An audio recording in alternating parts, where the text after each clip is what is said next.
Меѓаш излезе рано Сабајлева, односно уште ноќеска, со едно соопштение кое што може да се прочита, дека најостро се осудуваат ваквите појави и укажуваме на тоа дека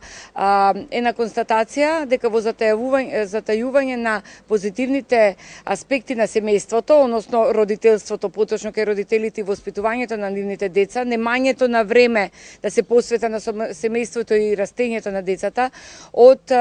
пропустите во образовниот систем кои што се евидентни, затоа што ова не се случи на улица, туку се случи во училишен двор, меѓутоа и комплетно сето тоа, образовниот систем е систем на една држава, комплетно затајува државата и имаме уште еден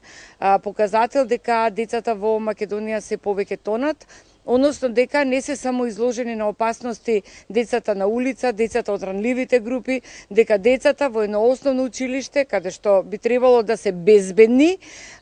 се случува таква случка.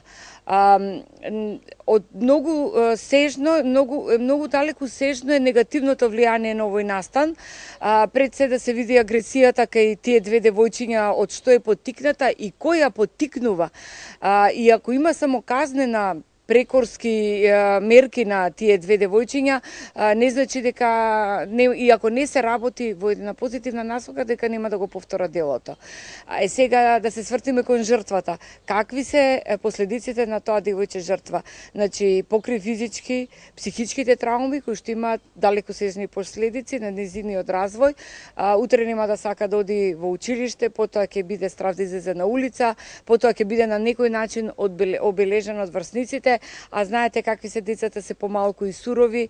Слушнавме дека некои дури го снимале настанот, значи тоа е нешто што навистина алармира. Овој настан Меѓаш смета дека ги алармира сите,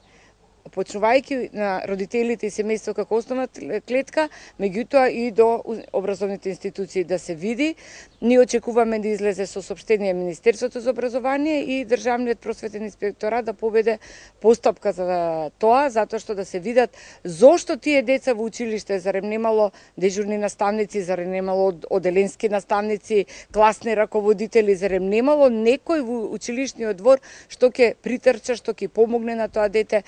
и она што треба да се работи со децата, значи да бидат санкционирани, да бидат сите казнети кои што се виновни за ова, меѓутоа за да нема пак вакви немили настани, значи на вистина возрастните треба е крајно време,